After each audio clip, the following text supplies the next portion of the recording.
on, everybody? King Recon here. Let's go, y'all.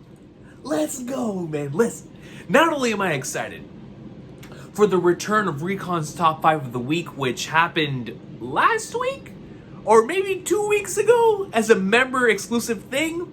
But I was like, you know what, man? We've been experiencing too much peak. We've been experiencing too much gas, bro. I gotta release the next one for everyone. For all individuals to see. Because let me tell you, man, this last week and a half has been special. It has been extremely special. And so I couldn't wait to come on here tonight, press this red button, and come back to record another Top 5 of the Week, man. Now, if you are new to the Recon Top 5 of the Week, or if you don't remember because it's been so long since we released one, especially here on the regular channel, not as a membership exclusive thing, my Top 5 of the Week is where I get an opportunity to talk about 5 things that have been rent-free on my mind, whether it's a brand new experience, a rewatch, or something I haven't even experienced in a while. I can't stop thinking about, right? And so it gives me an avenue to ramble on about things that have been on my mind, and I try to rank them from 1 to 5. Luckily this week, it is straight up new experiences and a rewatch. And so we are gonna be here today to talk about some straight up gas, man. I can't wait to dive into it. Starting us off here today, y'all, with my honorable mention coming at number 6, and the only reason that this isn't on the official Top 5 is because I have not had the opportunity to dive into this as much as I've wanted to, and I still have a couple hours into it, and I will be playing it throughout the course of the next couple weeks. And of course, that is the remaster of the Elder Scrolls 4 Oblivion, man. Matter of fact, let me see. I'm going to talk through this while I see if I can find my original copy of Oblivion here. Here it is. Ladies and gentlemen, I got this copy on a Christmas morning many, many, many years ago. It was a dual copy on Xbox 360 that gave me BioShock and Oblivion, 2 games that are my top 50 favorite games of all time. Imagine getting this as a Christmas gift. That was your boy, man. Oblivion and BioShock, and things were forever changed. Look at this. Look at the greatness. Look at the greatness right here. And so when I heard Oblivion was getting a remaster, I couldn't wait. When they shadow dropped the remaster, I was shook. Because I was like, man, in the middle of Fatal Fury had just come out, and Expedition 33 was coming out later that week. And I was like, man, they just dropped this remaster. I have sunk a couple hours in it. Is just as incredible as I remembered. And not only that, I can't believe the remake or slash remaster exists, because it feels like a remake. You know, everything just looks so insane. It feels so genuine and authentic as well, like to the initial experience, that it's just been insane. It's been insane. Like I remember when I left the vault, and in every Bethesda game I've played, the leaving the vault moment is extremely special, right? Like it was really special in Fallout 3. It was extremely special in 4, in New Vegas, and in number 5, what was it called? Like Skyrim, and of course in Oblivion. And Oblivion was my first Bethesda game. So this was like, I remember coming out of the prison for the first time, being like, holy sweet mother of Flagnar, it's this entire world out there to explore, right? But this time around, I was like, holy sweet mother of Flagnar, why does it look this good? It looks crazy. And I compare all of those like opening the vault moments to my original one with FF7, right? So it's such a special video game. Can't wait to hop into the Coliseum again, man, because that's where I really spent so many hours, was just getting into the Coliseum, trying out a whole bunch of different loadouts and builds and weapons in the Coliseum. And so I'm so excited to revisit that after so many years. But it's been fun so far. Like I said, I haven't sunk that many hours into it because of all the insanity that of the craziness that we've been experiencing over the past couple of weeks. But it has been a lot of fun, and so shout out to Oblivion. I had to talk about it here in this one. But getting into the top 5, ladies and gentlemen, I just started playing this one recently. I bought it because I was feeling extremely empty after playing Expedition 33, and I'm still playing Expedition 33. We'll talk about that later. Like on New Game Plus and things of that nature. But I bought this initially on the Switch as a way for me to play something on the go, because I'm going to be traveling next month. And I wanted to have something that I could play a brand new experience. So whenever I got back to the hotel, I could have something to relax before the next day. And so I bought a little game by the Danganronpa creator called, ready to start system update, called 100 Line Last Defense Academy. And let me tell you something, bro. This game has had its hooks in me. And it's crazy, right? Because I just came off of the insanity of back-to-back incredible adventures that we're about to be speaking on here soon. And so for another one to already have its hooks in me, like I said, I just wanted to have this as a game to take with me whenever I travel. I'm playing it here at home. You know what I'm saying? I have some time to myself. Earlier today, while I was rendering my videos, I was like, you know what, man? Let me pop up some of this game. I don't know. There's something about it that has me locked in. And the thing is, right, I don't know if I mentioned this is my number 5. The Danganronpa series, I still need to go back and play those visual novels. I didn't know those visual novels existed. You want to know how it is I got into Danganronpa? The anime dropped when I first joined YouTube. It was like a year after I joined. It was like back in 2013, 2014. And I just thought it looked cool. I thought the art style looked cool. And I watched the anime. And, oh God, man, what was that, like 11 years ago? And it was such a cool experience that always stuck with me. And I wanted to go back and experience the visual novels, especially after I had my first forte into visual novels with 9 Doors, 999, fantastic game, and Human Echo. So whenever I went through those, I was like, you know what, visual novels are dope. And so I've since explored a few more series within the visual novel medium. But this one I had my eye on because it's not only a visual novel-esque game created by the Danganronpa creators, but it's also a strategy-based, turn-based RPG. So I was like, yo, are you going to give me a little bit of like my Fire Emblem going to scratch that itch? At the same time, will give me a nice visual novel? I was like, I'm in. And so I got the game, downloaded it, and it's got its hooks in me, man. I love the concept. I already really like the characters. And the day-to-day progression feels like it's coming so swiftly that I feel like I'm progressing such a rapid rate. And it's addicting. It's something about the cycle I'm really enjoying so far. We'll definitely be looking forward to speaking on this more in the future because I'm enjoying it, like the combat, but more than that, I'm enjoying the characters. Like the characters and their dynamics with each other and the mystery about what's really going on here within this academy is just drawing me in, and I cannot wait to find out more about what's actually going on here. And it just got me locked in, man. Like I'm turning on my Switch. Earlier, like I said, I was rendering the video and I was like, man, let's pop in the Switch. I was watching the playoffs for the NBA while preparing myself for this video. The reason why I'm recording this video so late, I was playing this game.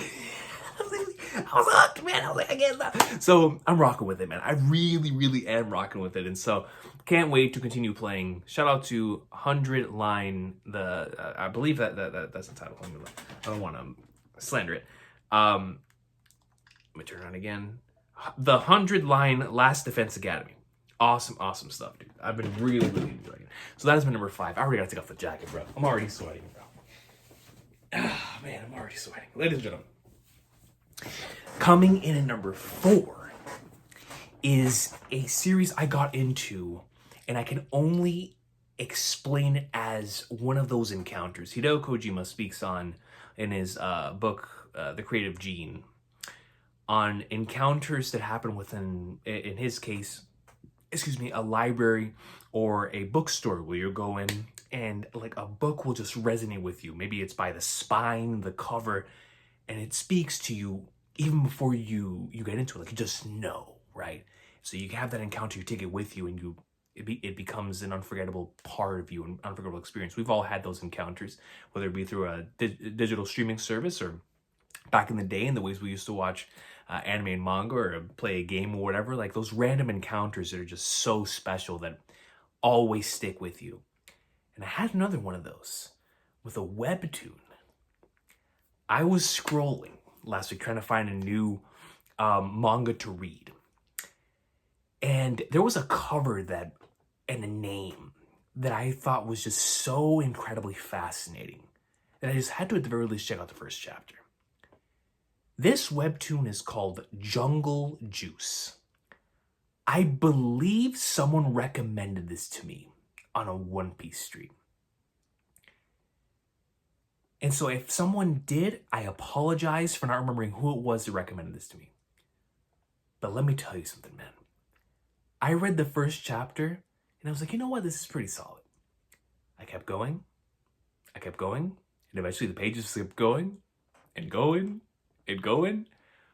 And eventually, when the loop of this series started kicking in, and what it feels like is a My Hero Academia-esque series that takes place within a university with all of these characters that have a bug-like ability. So jungle juice, the concept of the jungle juice itself, is this spray that can give you bug-like abilities. So I'll give you an example. Let's just say if you didn't know you had this jungle juice, right? So you go in and something like comes into your room. Let's say it's like a mosquito. You spray the mosquito. You don't know it's jungle juice. Now you get like mosquito powers, right? It's kind of like the concept. However, there's a lot of shenanigans going on. The mystery of the jungle juice. The why does this thing exist? It's so rare in its thing. You know, obviously, not everybody gets it. It's kind of like the hero thing in My Hero, where not everyone has these hero abilities, but everybody has like different ones. So everybody has like these different animal abilities, these different bug abilities, insect abilities, things from that you would find in the wild. And it makes it so incredibly fascinating to see how these things like square off against each other, especially when we're talking about like natural enemies and in the actual animal kingdom, and how those are explored within the anime or within the webtoon. It's really interesting stuff. Artwork is pretty cool as well. But at its core, it's very simply a really cool battle shonen, and I'm all for that, man. I love that junk, you know, injected into my veins. That's my favorite genre ever. Those in sports manga, right? Like that's my jam. You know what I'm saying? And so automatically I was locked in. But what really kept me going to where I am now at the end of season 1, I started the first 3 chapters of season 2. But what really like got me going to the end of season 1, where I couldn't stop, is my attachment to the main 4, bro. Let me tell you something, man. And like I said, it's not even something out of the ordinary. It's not something out like spectacular. I just love the main 4, bro. There's just something about the dynamic between the main 4 characters. And especially as we came to know more about them and their specific arcs, because like I said, it is structured like a classic battle shonen manga. So in the introductory sections of the series, you'll have like the arc with one character, then the arc with the other character, then the arc with the other character, and then they intertwine. And it's like, yes, you know, I really needed something like this. And of course, because of the abilities and all that, it's just really intriguing. But it was just so incredibly dope, man. And so those characters and my fascination with the overall main antagonist right now, and then another antagonist called Gaon Sin, that is just so incredibly dope. Has a super cool design and ability, but the backstory potential for there is just so dope, man. So dope. But besides that, the main 4, oh man, I wish that this was a video game, bro. I would love to use these characters in combat. I would love to just have them trolling and sitting around in like a Tales of Arise / campfire sequence. I just want it, man. Like, I really wish I could use these characters in a game. They're like, they seem like the perfect JRPG party. Even if it never switched off those 4. Like if it was like Trails from Zero and you always stay with like the special support section with like the 4. I would love it. And like I said, they're not doing anything out of the ordinary. It is right down the middle as you could possibly get. But it's hitting, man. It is hitting. It's because of my attachment to the main four characters, and obviously the mystery and the cool fights and like the interesting villains and stuff. But at the end of the day, I'm just so invested in the dynamics and relationships between the main four characters, and I just rock with it a lot. And so I needed to give a shout out to Jungle Juice because it just caught me so off guard. Like I said, I just saw the cover. I recalled that potentially somebody brought this up to me before. And I was just locked in, man. The moment that I was introduced to the main four, like, I don't know how many chapters it was in. Like, we met the main dynamic between the main two pretty early on. But then once the entire, like, I started seeing the interactions with all of them, and then the more we got to know them, I was like, nah, man, I don't know what it is. I rock with these characters, man. You know, sometimes you just can't explain things. And I was really rocking with these characters. And so, shout out Jungle Juice. Really interesting. Like I said, I would highly recommend it if you are in the mood for a shonen battle manga-esque series.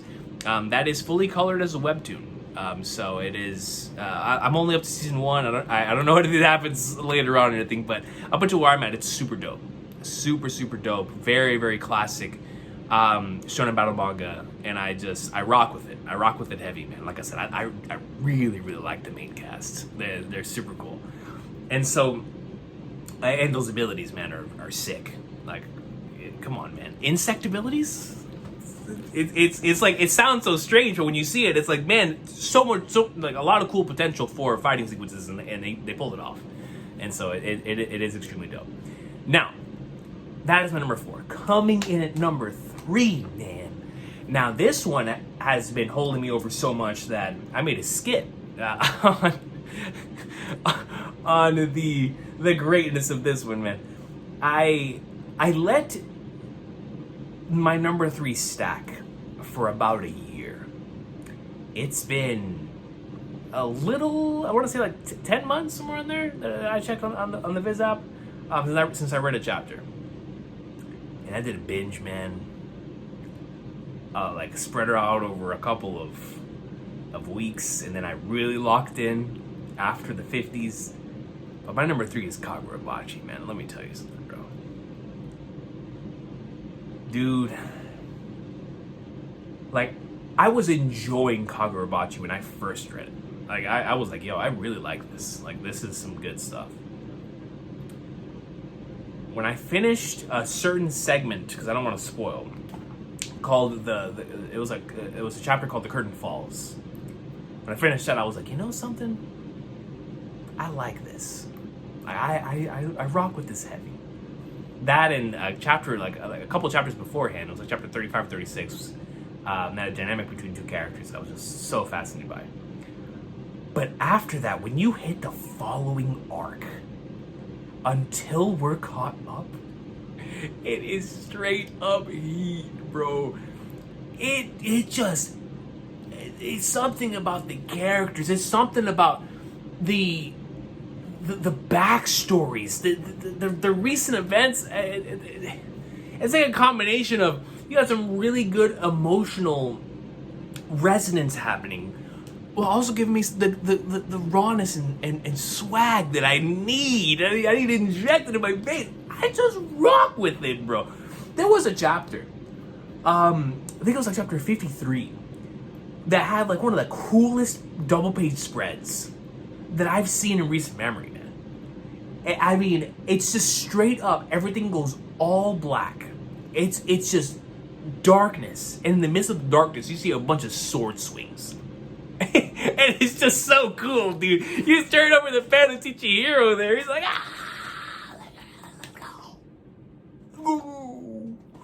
let's go, man. And so you have like those super cool moments that mix in then with the really nice and touching emotion moments that truly surprised me. The current stuff. Like I said, I'm not trying to spoil too much, but just as an overview, this current stuff with Iori and her pops is like really, it's hitting, man. Like there was like a chapter there where I was like, my, this stuff is really hitting, you know? And so it's in a place right now where this feels like the stretch in Kagurabachi that is that is gonna cement itself as like I'm here to stay. You know, like we've had 3 arcs back to back where each one is better than the last. Like the auction was mad dope, then the following one was super dope, and now this one is like, yo, man. And it's capitalizing on everything that should make a battle manga like this work. Right? It's got the cool powers, it's got the cool characters, it's got the super cool concept for multiple antagonists. But I think at the end of the day, like the emotional resonance between the characters involved in the arc and the main cast is just super cool, man. And you add a rivalry on top of that, and it's like, let's flip and go. Then you add potential backstory stuff, right? And it's been fantastic. There's another panel that really stuck from like the owl panel onwards. I was like, yo, man, there's been so many cool art sequences.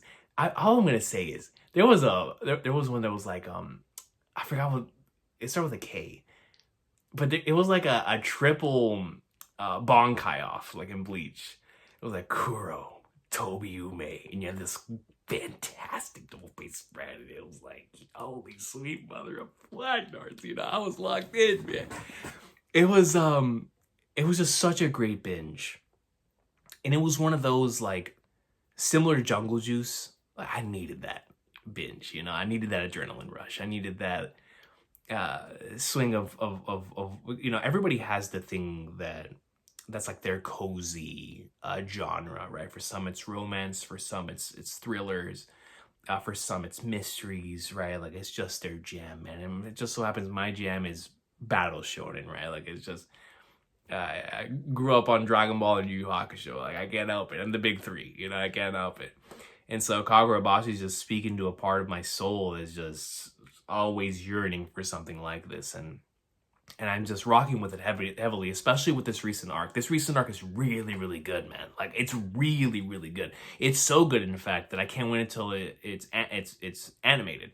There was a couple panels that had me like, man, I kind of wish that I was anime only so I could have experienced this for the first time. But then again, the panel's been so good where I'm like, I'm glad I read this person the manga, you know. So it's been special, yo, and I just want to give love to Kagurabachi because it's hitting in ways that I wasn't expecting it to hit, and it's doing so extremely well. Like not just with the emotional stuff, but how it mixes in like twists in the emotional stuff to make it hit even harder. Example with the recent arc, right? And it's just been great, man. I'm just really rocking with Kagurabachi. So shout out to big Kagurabachi. Shout out to my boy Chihiro, bro. Shout out to Chihiro, man. There, especially with the current arc and the parallels between him and Iori as children of individuals that were involved in all the things in the previous era. It's just been so good, man. It's been so good, and I really like the arc we're in. And I can't, when I tell y'all, when we come off of this Golden Week break, I like One Piece, Sakane Banashi, and Kagurabachi are like the series that I can't wait for the next chapter more than anything, right? Like I'm just so excited for those 3 series. But shout out to Kagurabachi, man. It's been cooking. It's been cooking at the highest level. Now, contrary to the brand new experiences that I've had on the last 3 entries, this next one is a combination of catching up and rewatches. Now, what's fascinating about this is my number 2, I'm actually rewatching it in 2 separate sections. One of them thanks to Uzumaki-kan, and the other one on my own. Because of the hype left behind by the Steel Ball Run announcement, and a read through by Mel over on Twitter that just had me like, man, I miss this series so much. My number 2 is that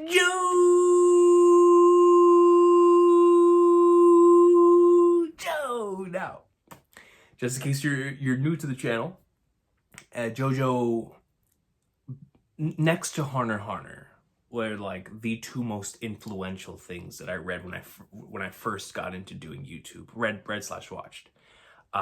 because they opened the avenues, right? Like when I first started doing YouTube, my plan was to just do big three, and that was that. Like I was good on that, right? Like I would just do the big three, and I would be set on that. But then Kill La Kill dropped, and I was really enjoying that. I was reacting to that weekly, and my comments were like, "Yo, you should really check out Hunter x Hunter 2011 that's currently airing." And obviously, got super invested on that. Was doing YouTube content on that, and then I was also recommended in that same breath, JoJo.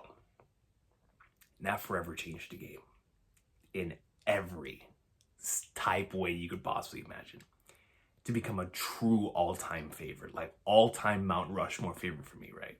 It's a series I absolutely adore. And so when the JoJo Lands was announced, and I was able to, because for JoJolion, I caught up to it when it was early on, but I wasn't there for the very beginning, right? Like I was in the first, like, it was like somewhere between 10 and 20. Somewhere between there, I think it was like chapter 11, whatever it was. No, it couldn't have been that early. It was somewhere around there that I caught up to JoJolion. But I wasn't there for the very beginning. So when the JoJo Lands dropped, I was so excited because I was like, man, I'm going to be here for the beginning of a new JoJo part. But I love binging JoJo, so I don't know if I want to be there for the monthly experience. Even though I do enjoy the monthly experience for JoJo, it's like I have like an on and off thing, right? Where I really want to go on it monthly, but I can also let it stack and I'll be fine, because it is the best to binge. And so I decided to catch up on the JoJo Lands coming off of the Steel Ball Run hype for the anime. And I flipping love JoJo Lands, man. Like, I already really liked it based on concept alone. When we were first introduced to the idea of mechanisms and the story about being filthy rich and all that, I was like, yo, I really like the direction this is going. Then you give me a character named Joe Dio, and it's like, let me go, man, let's go. So it's like all the potential possibilities there. And then right off the first chapter, I was like, man, I love what we're cooking here with both Joe Dio and Dracona. I was like, yo, I really rock with the dynamic right off the bat. Like right off the bat, yo, you just need to sell me on brothers that would do anything for each other. And I'm like, yo, let's flip it go. You know what I'm saying? That's my jam. And so that's one of the reasons why, like, the chapter that really was, you know what? Let me talk about the other two, and then I'll talk about JoJo Lands, because I feel like I gotta get into a little bit of spoilers. You know what I'm saying? As that way somebody can skip forward in the video. But getting off JoJo Lands for a sec, this, of course, led me to really getting invested in watching JoJo again, or just being in the JoJo verse again. And so I was like, you know what, man? I really need to rewatch Stone Ocean, because I absolutely adore Stone Ocean, right? And so I've been watching it again in English. But at the same time that I've been doing that, Uzumaki Khan started watching part 1, and I was like, oh, I gotta be there for that. You know what I'm saying? So I've been watching every single time he drops a new JoJo thing. I'm like, yo, I'm there. And so I've been watching Phantom Blood again. I've been watching Stone Ocean again, and I just finished catching up to JoJo Lands, and it's just been fantastic. For the next few minutes, I'm going to talk about not extreme spoilers, but I am going to be talking about recent events in JoJo Lands, just based on what it's had me thinking about, and certain things that have been very, very interesting to me. So if you do not want to get spoiled on JoJo Lands, just like skip forward to like number 1 or something. So for those of you that are still here,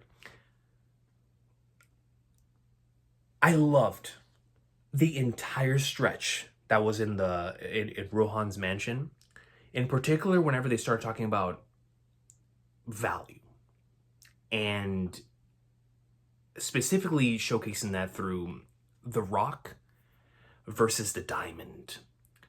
And showcasing that at face value, we don't truly know what is actually worth something until you know its history, until you are a part of it, right? Until you are actively seeking it, actively being in it, right? And automatically I was like, that's a really interesting concept. And so it becomes even more apparent when they leave the mansion and everyone, instead of going after the big diamond, they're going after them because of the lava rock. something that is coveted by many individuals, something that a lot of people want, right? A lot of people are actively seeking because they don't have it. They can't have it. It's out of their grasp. The idea that this rock, just having it in your possession, will lead you to potentially having even more riches and valuable things that aren't necessarily just money is so interesting. And the way that they will come back to you in so much you perform is so cool. It's so cool, man. It's tying together the thematic brilliance of something with what is at the center core of the tension as well. And it's like, so you're getting the best of both worlds. I love the main cast of the JoJo Lands already. I love the entire cast. I love them all. But there was two particular things that had me so like, oh my goodness. This early on, where I was like, nah, man, I really like this. The first of which, of course, was the Dragona and Jodio backstory chapter, where I was like, yo, put me in the game, coach. I'd do anything for these two. You know what I'm saying? What they were willing to do for each other and the twists and turns, very classic Rocky chapter. But it was done and executed so well, where you saw the brilliance of his entire journey up until this point, to be able to execute something of that level so early on within the JoJo Lands. And I love that chapter so much, and how it connected to the current material at the time was just so good, man. And so just based off of character relationships and dynamics, I was like, yo, that one's sold. If I wasn't already sold in the main cast, I was like, no, now I'm really locked in. The second one happened by happenstance. So y'all know how last top 5 of the week, I was talking about a book called The Midnight Library, and how that was connecting to Final Fantasy X in regards to something being rent-free. So within the Midnight Library, let me actually pull out my iPad. There's a line that's stated that immediately made me think of the JoJo Lands, because I was reading these together. I was reading one in the morning and the other one at night, because I was reading the Midnight Library for studying the market, because I was about to meet with an agent in regards to trying to get my book published, and I was trying to figure out if I can find some books to compare it to, right? So in the Midnight Library, it's just, when I tell you things happen like for a reason, it's crazy. It's crazy how things work. Let me pull it up here. Hopefully it's still on the page. Here it is. So tell me this doesn't remind you of JoJo Lands and potential possibilities for the future, as well as what Araki could be going for. This comes from the Midnight Library, page 152 on my iPad. I'm not sure what the page is in the thing. The paradox of volcanoes was that they were symbols of destruction, but also life. Once the lava slows and cools, it solidifies and then breaks down over time to become soil. Rich, fertile soil. First thing I thought of was Giorno's ability in part 5, which is obviously what the parallel to this part is. And I was like, dude, the way that his ability was able to bring things to life. Jodio and the gang, what are they going to discover on this journey that's going to lead towards destruction, that will then lead to a brand new life, a brand new beginning? As well as a literal sense of the lava slowing and cooling, and then potentially being like a final shot in the JoJo Lands, which will show like fertile soil growing in a land that was once destroyed. That feels like a very like incredible thing to explore from a thematic standpoint, but also a really cool thing to show off from like a visual standpoint too. So I'm just excited to see how Araki's gonna explore that, if he does. It just feels so JoJo core, right? So while reading that, I was like, oh my goodness, I could not have read that in a better time. And so immediately now, anytime that we click back to the stuff that has to do with the volcano, and we look at some backstory sequences that have anything to do with that particular piece of land, and now with the arc that we're in, that's focusing on the deed and the land and it coming back. It's like, oh man, like what are we gonna be cooking here? Because obviously we're so early on in JoJo lands. This could lead to something catastrophic that will then lead to something that destructs within the team, because we're already seeing what's happening, right? With the principal, the squads are split. Things really bad could be happening right now, but eventually it will lead to a new life. It will lead to something like Sugar Mountain, a main theme, which is starting from a new zero, right? This could be that once again, and that excites me, bro. It excites me a lot, both in terms of how exciting it could be to read from just attention standpoint, which is what Araki's probably the best at in regards to the comics that I read, right? He's just around from a page to page. He just really knows how to create a lot of really interesting scenarios that just make you want to keep turning the pages, right? Just very natural tension, but also thematically. And obviously from the very beginning, from the get-go, with mechanisms and systems and acquiring wealth, like I'm interested in seeing how the series continues to explore what these characters hold as their treasures, right? Similar to like a Romance Dawn and the East Blue Saga and One Piece. Each individual arc is based on what those characters have as their treasure, right? Like what is their treasure? That's explored in every single East Blue arc. And so the JoJo lands, I'm interested on how we're going to explore that through each of the members of the main cast, what they find valuable, as we're already seeing, right? Like Dragona and Jodio, obviously they value each other so much, but they also value the idea of getting rich and getting out of the situation that they're in, and obviously with what happened with their moms. So it's like there's so many things at play that lead to generational potential, and even without that potential, what we've had so far from straight just an entertainment standpoint, with the fantastic antagonists we've gotten so far, with the super cool abilities we've gotten so far, with the cool ability names we've gotten so far, and the fact that I've been so locked in, and it's only been 20-something chapters, I love it, man. I can't wait to reread it already. That's how much I'm enjoying the JoJo lands, bro. And so, this would have easily been my number one, if my number one wasn't what it was. And so I've been in a super JoJo heavy mood, rewatching the anime in 2 separate sections, and catching up to the manga again. It's just, I'm locked in, man, and I'm enjoying it so much. Where we are right now has been so much fun to read.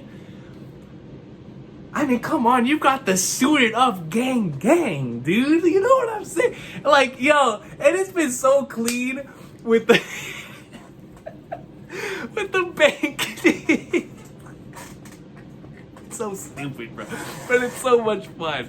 And the antagonistic Key West, you know what I'm saying? And like the police, it's just, I rock with the JoJo lands, bro. And maybe it is because like I'm coming off of Like a Dragon Infinite Wealth last year, that took place in Hawaii, and it just had me locked into that setting. But just revisiting that setting again, but through Araki's eyes this time, it's like injected. But I'll tell you what, man, we continue on with this, and I can already see myself having like Jodio and Dragona, and I'm really enjoying the other characters as well, but specifically those two being all-time JoJo characters for me already. Like, I just really love them, yo. Like I really do. Even without that backstory chapter, I would have been like, yo, I'll be there no matter what. It reminds me honestly of how I felt when I first got into Golden Wind, and I was like, yo, I'll do anything for Bruno. You know what I'm saying? Like, yo, Bruno Bertrand, I'm gonna do anything. I'm like, yo, that's my dog. I'm there, man.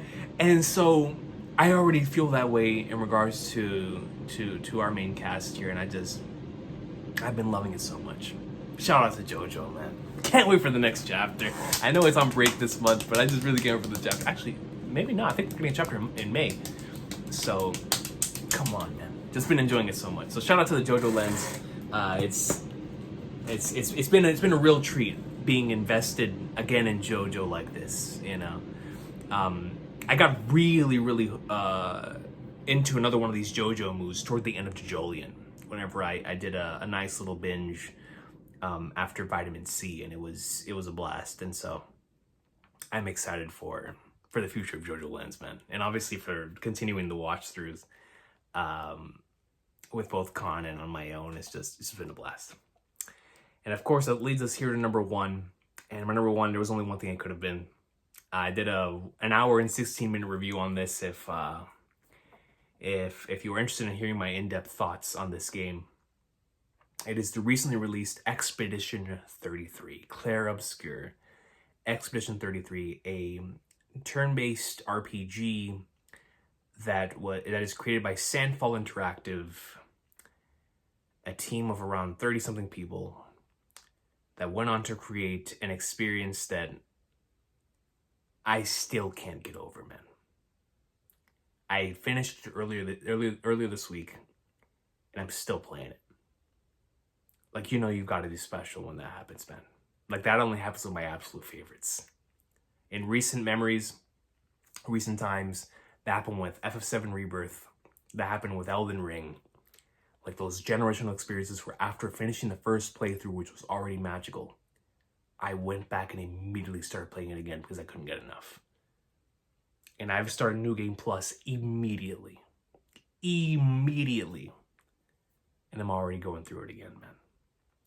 The gameplay in this game has me so locked in. Because if it was only the story or only the gameplay, I would have been like, man, like I really rock with this, but it doesn't have me as locked in. When you have a party that I enjoy using as much, I love using them all equally, man. All of the party members, they're all so much fun to me. Then you have a parry system that's as fun as the one in Sekiro, but it's turn-based. It makes me want to keep learning all the bosses. It makes me want to keep exploring so I can find even more super bosses to fight, to find even more secrets, to level them up even higher so I can get higher damage dealt. And that's just on the combat side of things. Then from the storytelling standpoint, I can't wait to relive all the moments. I can't wait to spend more time with these characters. I can't wait to potentially see more scenes that I did not see the first time around, right? Through the extra side content. And so with how fantastic the narrative has been, with what the story is that they told here that truly resonated with me from a personal standpoint, because so much of the things that were said resonate with me so strongly, with such a powerful ending, that I was just like, man, that's also in my head. But then I just like listen, man, like, dude, there's a boss in this game that's like if Pontiff Sullivan from DS3, like combined with the boss from the Elden Ring DLC, mother of Flagnards, the one with the two swords. It's like really early on in the DLC. I don't remember the name, but it like that boss already reminded me of Pontiff Sullivan. But like this, there's one in this game that's just like those two, bro. I had to fight that thing. And then it summoned minions in some side content. I was like, bro, this game's like, I was already sweating enough against that boss. Now you're gonna add some more stuff on top of it, and it's that type of stuff. The moments of like, what are we doing here? That just randomly pop up as either that or a piece of side story content or a piece of main story content or a random encounter that just gets your blood pumping. I can't stop thinking and or going back to this game, man. It's just genuinely fun to be in this world. And then while you're in the world, you're taking part in the ambiance and the incredible music and the somber tone, but also the hopeful tone that's behind it as well. And it's just that mixture of all that together that somehow creates this masterful painting of just, what a game, man. And I can't get enough of it. I can't sing its praises enough because it just is that good to me. Like, it's everything I want in an RPG and more. It's everything that I want in a video game. Like, it truly is, man. And so I can't wait for the end of the year Game of the Year discussions, both overall and personally, because I know how many experiences I'm looking forward to this year, and we just started the year. But it's going to be hard to top this one for me, man. It is a really special game to me. It's a game that, like I said, touched upon some topics that are extremely personal. but it's also just so much fun, bro. Like, I can't get enough of the gameplay loop. It has me locked in still, and I already finished the game. Like, you know?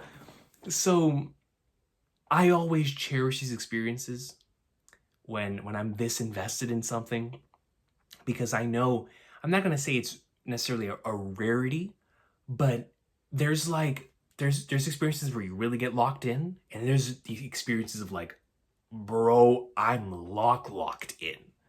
Like, I'm locked in, you know? And those are the ones you never forget, man. You know, like the Trails experiences, the Final Fantasy experiences, and the Elden Rings, and the Breath of the Wilds, and Tears of the Kingdoms, and those, and this one's right there with them, man, of like, I can't get enough, dude. I can't get enough. And so it's been special. And I am so happy that this past weekend I had basically free, so that I could just go and indulge myself in as much of this as I possibly wanted. And I just, man, I know quite a few of you in the Expedition 33 review that I did / spoiler cast left that you're still going through the game. And if you are still going through the game, enjoy the journey, man. Enjoy the journey, especially if you're enjoying it as much as I did. Enjoy the journey, yo. And just know that even at the end of the journey, there's still more stuff to do, and more stuff to go out and explore. What a game, man. What a flipping game. But ladies and gentlemen, this has been the top 5 of the week. I don't normally want to do them this long, but this one, there was a lot of stuff that I needed to get off of my chest. So many things that I've been experiencing that just have been really, really special to me. And so this is my avenue, man. This is why I created this thing, so that I could have an avenue to talk about the things that have been really special to me lately. And these past 2 weeks, when I needed it most, honestly, because I'm in the middle of trying to meet another deadline for this book, and that comes with extra stress, right? And a need to experience greatness, so that the creative output is always going in, so that then it can flow out through the fingers as well. And experiencing all of this has made it relatively easier to go back onto the page and try to connect with what is really attempting to be had, right? And be said, right? And finding out more about my characters and the stories that are going to be told. And so it's been a special last few weeks, man. And so I'm looking forward to seeing what the rest of these next couple of weeks and months to have in store in regards to so many things, right? Like I talked about it in the last top 5 of the week, but I've been reading the Malazan books, and that wasn't my last top 5. I didn't get an opportunity to read much more, as you can see. It was all this greatness here, but I'm very, very excited to hop back into that, obviously, and continue going through there, and continue the JoJo watch, and continue playing these games, man. Like, I can't wait to hop back into Oblivion. I can't wait to hop back into 100-line Last Defense Academy, dude. That game is awesome. And I continue playing the greatness of Expedition 33, man. I can't wait to go back and keep playing Bleach Rebirth of Souls. I can't wait to go back and continue Ace Attorney. There's just so many things right now, man, that it feels like it's never ending in a good way. And so excited for what's to come and the next ventures, and just to continue the things I'm currently going through, because it's been a blast. Split Fiction is awesome too, man. I gotta finish that as well. I gotta get my boy Carl back in line, so that we can finish that greatness, because we were really enjoying that one too. But yeah, man, y'all have a great one. Thank you so much for watching. If you watched the entire thing, let me know in the comments down below some things that you really enjoyed within this past week. If there's anything noteworthy, either from the stuff that we were talking about here, or from something that you've experienced that you want to share in the comment section, I would definitely love to read that as well. But until next time, y'all have a good one. Shout out to everything that I was talking about on this list. And now, while this video renders, I'm gonna go and play the greatness. Look at it right there. 100 line. Oh, the 100 line. Bro, I rock with this game heavy, man. I do, bro.